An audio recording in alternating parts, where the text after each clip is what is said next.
I don't know what to do. And he said, well, why don't you try this? And it'd be what I had written on the paper. Once you do that, you start feeling confident about it. So my advice is to find good people and learn from them. And you can experiment all you want, but experiment on sound principles. Because a lot of the things that are innovative or new age, and I'm labeled as old school, which whatever that is, so be it. I'll stand by my record. Greg Troy, we're the pounders. Although you saw my mileage, just the 50,000 a week. I don't know where they get that. Even though we might not do it the same way and people get good results, who are they getting good results with? At what part of the developmental process are they getting these results? The things we do at North Baltimore Aquatic Club largely are geared towards developmental athletes. And then at the top level, we just kind of continue that development curve. So I think those are the things that you should really consider when you're starting out. Don't be afraid to ask a great coach a question. When I first went to the Ask a Clinic in 1986, still have my coffee mug, Paul Bergen spoke, and I heard this guy, first time I ever heard him. I was like, my God, this guy knows everything there is to know about swimming. So for the rest of those 3 days, I just followed him around. Never spoke to him, right? And the odd thing is, 10 years later, we're out in Carneros shoveling horse manure together. He would have talked to me for hours if I just asked a question. But I just would follow him in the exhibit hall, whatever he looked at, I'd look at. When he went in a restaurant, I'd sit in the next booth and try to overhear what he was saying. But if I had had any guts at all, I could have asked him 100 questions and he would have talked to me all day. And I think most of the coaches are that way. So if you have a question for some coaches that have, achieved some things, they're happy to help you. Did you have a question? You were going to ask them? Yeah? Oh, I thought you were. Yeah. Okay. Good. We have a rather long letter that I'd like to read to you. No, I don't. It's just a bunch of questions. How much practice, how much verbal communication do you have with athletes during practice? That's a great question. As it says, for example, times, technique, motivation. I look at it this way. You saw yesterday, I give them the whole workout. So they know what the training scheme is. We have pace clocks, and actually ours are digitized, and we program the sets in. So it moves through the whole practice. So there's very little downtime. I despise downtime in practice. I want to use every minute that we have for getting them more fit or making them a better athlete. So I don't like to give long speeches or take a lot of time where their heart rates drop. We try to keep it moving. So between sets, maybe a minute, maybe two, I guess if it's a big set. So you have those two things. You have the pace clock, which kind of runs the practice. You have the scheme. Other than that, my job is to coach technique and provide motivation. And that occurs in the intervals between swims. It can occur while they're swimming. A lot of my athletes, we can communicate pretty good with hand signals. Like while they're swimming, if I want them to get their head down, I came up with this. It's really cool. I just go like that. They put their head down. Or, if you want them to, sometimes I get excited. I want them to go faster. I'll whistle or make noise or, put some energy into it. But I would say almost the whole practice, I'm communicating with them on some level. I don't think very often do we just kind of sit back and let them go up and down. I don't feel like I'm earning my money when that happens. Do you have a temper during practice, meets, or ever? How much emotion do you express? Yeah, I do. I think it mainly stems from impatience, but it also, now that I'm older, I do it for effect. Used to be my modus operandi, right? Just yell as much as I could and get, kind of be too enthusiastic all the time. But I think I have to have a toolbox. And another thing as a coach you need to do is develop your coaching toolbox, and it should have a wide variety of tools. There should be a hammer, big one. But it shouldn't be your only tool, because then everything looks like a nail, right? Just go with that. That was my early years. Yeah. Nothing was, you had to hammer everything. But you should have pats on the back. You should have logic. You should have kind of intuition about how to deal with individual people.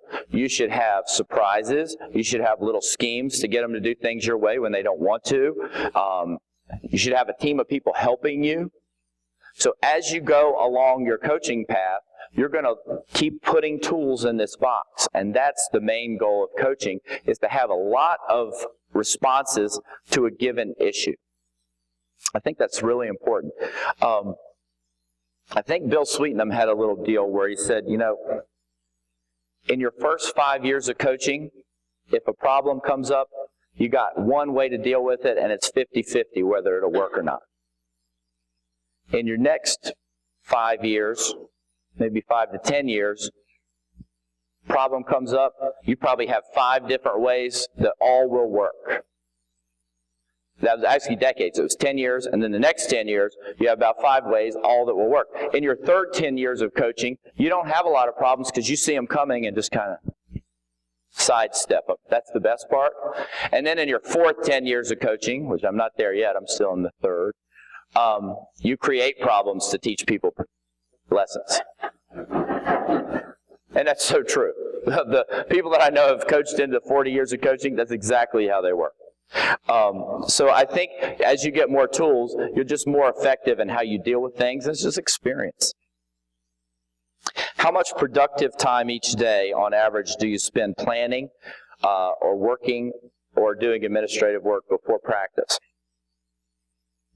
It depends on the day. But I would say for every practice that we do, I'm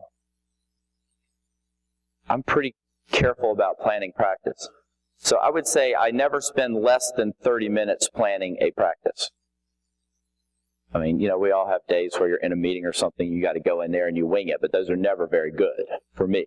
I'm the kind of person that has to have it pretty detailed, and I want to have it fit into my plan. So I spend it between 30 minutes and an hour putting together the training session itself. And then the rest of the day I try to spend doing other things. One thing I learned, and I have done this for quite a while, is that the most productive hour that you will have is the hour or however much time you can squeeze in before your morning practice. So I know when I was at University of Michigan, I'd get to if practice was at 6, I would be at the pool at 4:45, and from 4:45 to 5:45, I could get a whole day's worth of work done. The phone's not ringing, nobody's asking you a question, and it's peaceful. So if you can find an hour like that in your day, it's like doing a whole day's work in that hour. Because once the day starts, you know how it gets, right? Phone rings, you get caught up on putting out fires, or things happen, and it kind of gets away from you. I always protect when I'm going to do the practice plan. Typically, I like to go home and think about practice for the next morning. I don't write it like the night before. I will write the practice first thing when I get in. So the first, 30 minutes of that hour and a half that I have, I write the practice, I make the copies, I have it all ready, and then that's there. And then usually right after morning practice, I will write the afternoon practice because things are fresh in my mind about what just happened, and I have a good idea, or at least I'll start it.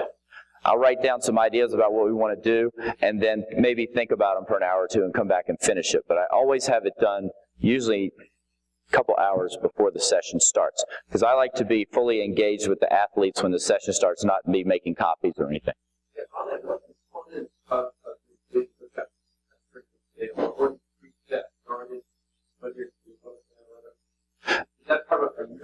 It is. It's kind of part of a weekly plan for sure, and in the yearly plan. So I know, depending on what training period we're in, what the emphasis will be. I know what type of training is going to happen that day.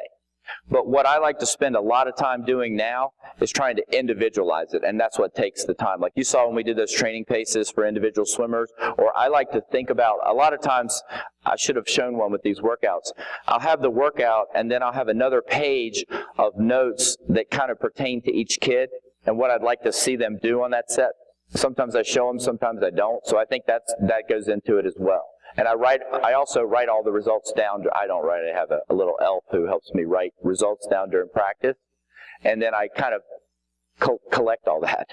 I should probably do it online, but I've been doing it on those legal pads forever, the graph paper pads. So I just have like stacks and stacks of them, which I like. I think when I write the workout, it's more personal. I can draw little funny things, and I am more engaged in it than if I typed it. And what I find is the more time I spend planning, the less time I look at it. I never look at the paper during practice, almost never. Because I know it, you just know it so well. You remember, it's like a musician doing a performance, you memorize it.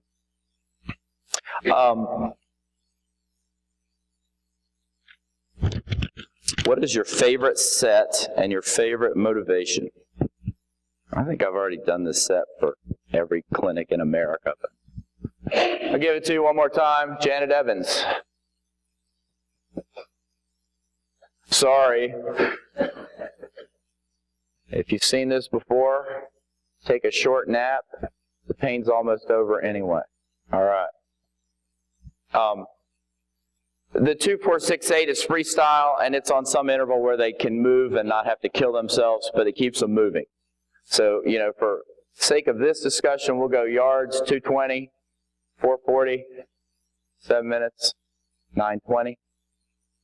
And then the 200s, you can be whatever you like. I normally go free IM, which is free back breast free. And I'd say something normal for me might be, I'll do pretty moderate. 230, 225, 220, 215. And this is the emphasis, right? They just kind of work their way down. But it's so versatile. You can do it a million different ways. You can make the 2-4-6-8 free IMs and make that free. Michael's favorite set. That's what he would say is his favorite set. And he, on the last 200 of that, pushed 136.8. Pushed 137, 136 a few times. So that's what, when he does well on it, that's when obviously that's why he likes it.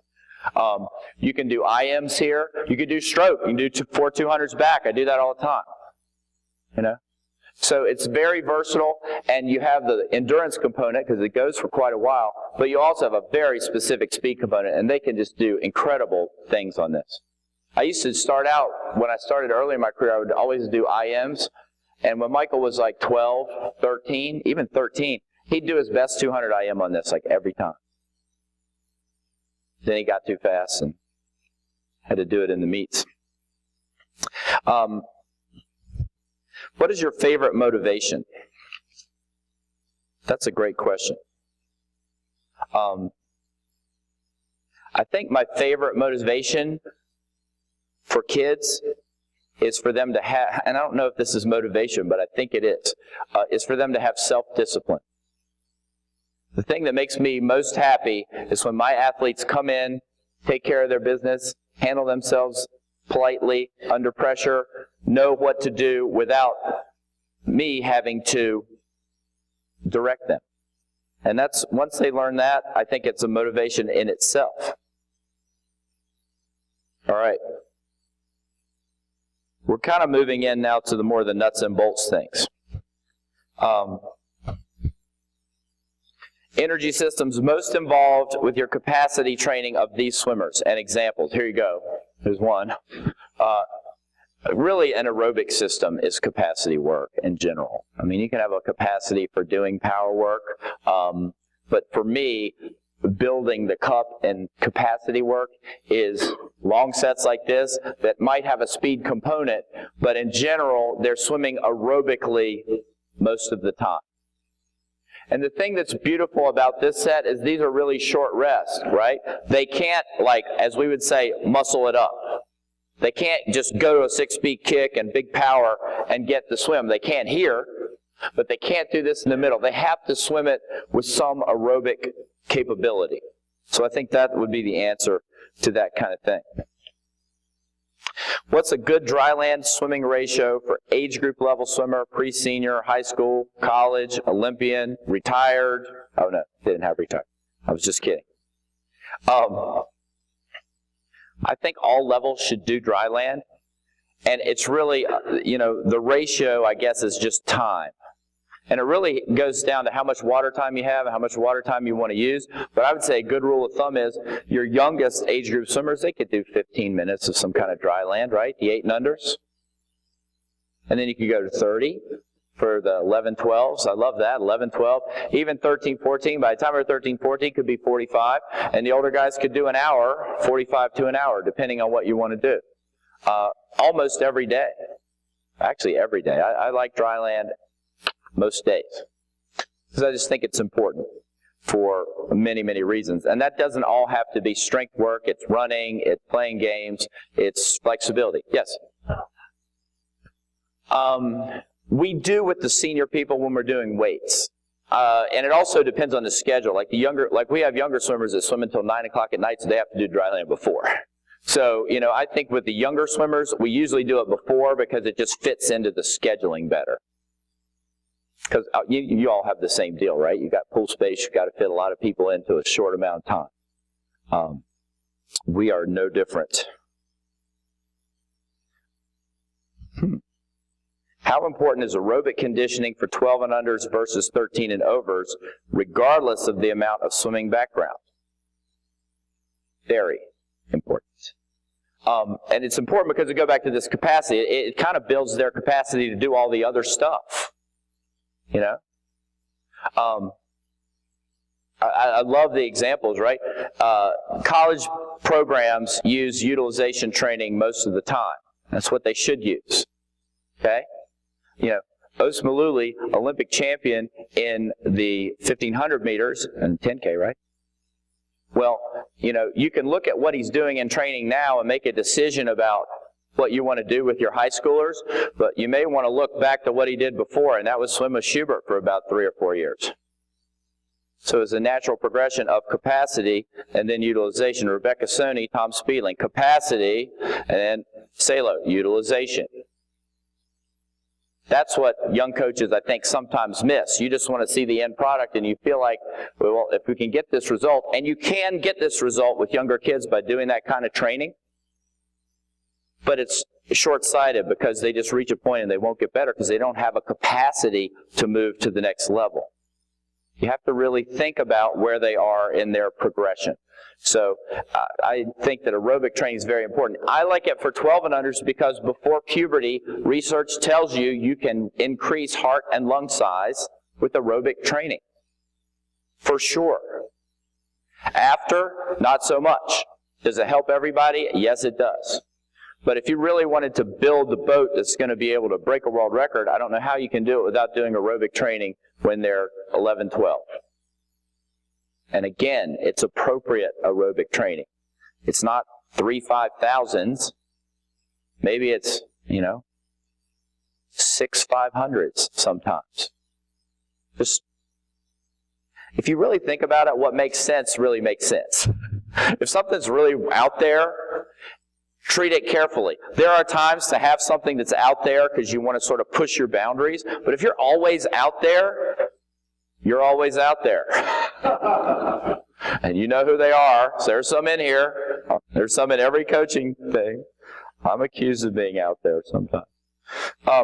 Best warm-up prior to the race. I did have a lot of questions about the meet warm-up. This is what I like to go with. And it's just a very basic. And I will say that once I kind of teach this to younger swimmers, at MBAC, we sort of program the younger swimmers with what we think they should do. And after that, we kind of leave them alone. Like when I go to a meet with my group, they just warm up. And I don't really tell them what to do. If they ask, I'll say, why don't you know by now what to do? And then we'll figure it out. But it's something, this is, they go to 800 mixer, which means either by 50s or 25s you go free and then something else. So 50 free, 50 something else. I'd go 600 worth of kicking, and I'd vary the speed on it. So maybe every third 25 is fast or something like that, or 50. You can kind of, they learn how to do that. Speed play. 400 with a pull buoy, and it would be some sort of breathing pattern. I like 3, 5, 7, 9 by 100. And then a 200 IM drill. That's the basis of what they do.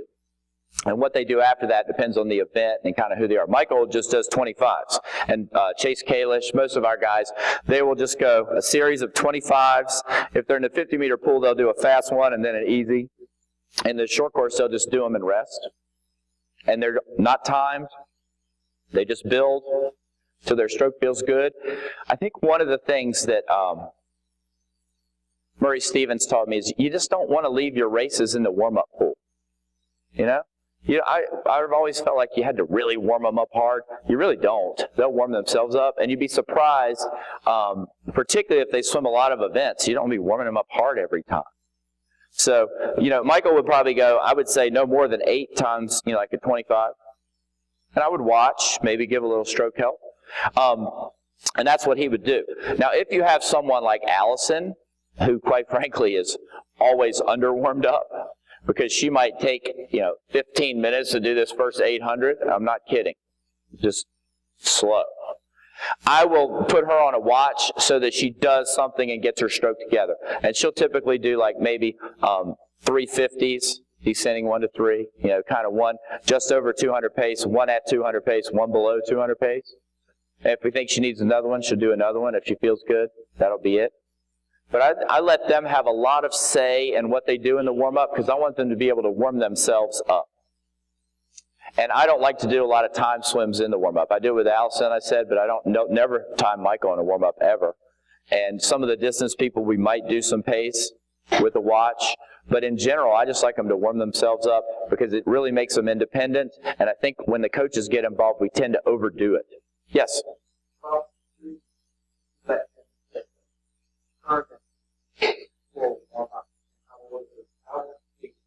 Oh, 13 or 14? Yeah, and it would be like, it starts at the meets where it doesn't really matter, right? The local meets, we just go in and they just get in and warm up. And you just kind of let them do it. And then you see how it is, and you say, well, maybe you weren't warmed up enough, and he starts to put it, you know, you can kind of teach them. You don't do that at the nationals, right? You practice everything. So all the local meets, you kind of do that, and then they get comfortable with it, and then it just kind of naturally carries over. What you'll find is they're going to go to one of these meets and warm themselves up and have a really good meet, and that's going to be their warm-up forever. They'll just stick with that. That'll be their thing. It's kind of like their security blanket.